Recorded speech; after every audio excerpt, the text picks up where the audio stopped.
3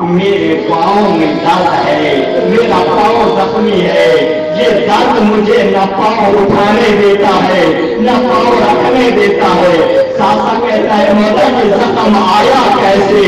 عزادارو سنو گے، اب امام سجاد نے کہا اے ساسا جب شام غریبہ تھی تو مجھے ایک توق پہنایا گیا، وہ توق کون سا تھا؟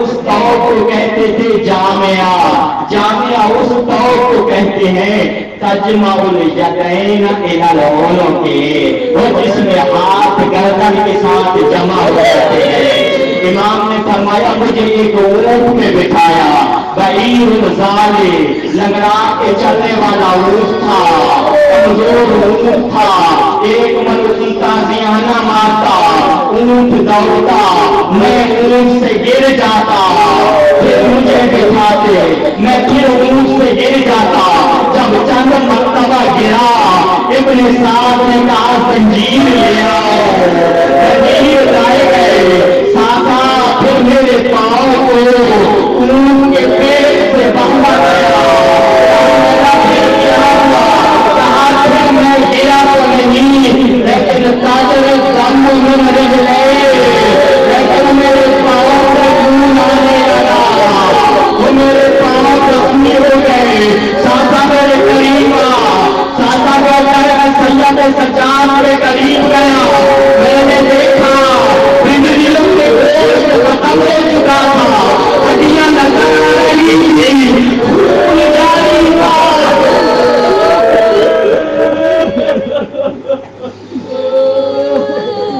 خدا تمہارا گریہ قبول کرے، خدا تمہیں امام حسین کے خاندانوں کو شمار کرے۔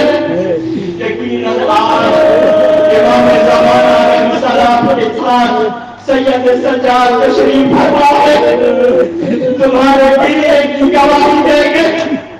عزاداروں جب سید سجاد کو زہر ملا، بس دو جملے سن لو میں مجلس تمام کرنے لگا ہوں، جب سید سجاد کو زہر ملا عزاداروں امام سجاد نے فرمایا باقر بیٹا اجلسونی وسندونی علی باب الدار، وہ بیٹا مجھے گھر کے دروازے پہ سہارا دے کے بٹھاؤ۔ جب امام باقر نے سہارا دے کے بٹھایا، اچانک ایک طرف امام سجاد نے اشارہ کرنا شروع کیا، امام باقر نے فرمایا بابا اس طرف اشارہ کیوں کر رہے ہیں، کون آ رہا ہے؟ کہا باقر بیٹا وہ میرا بابا حسین آ گیا ہے، میرا بابا حسین آ رہا ہے۔ سجاد بیٹا آج نہیں گئی نا، جلدی آؤ، آج تمہاری زیارت کے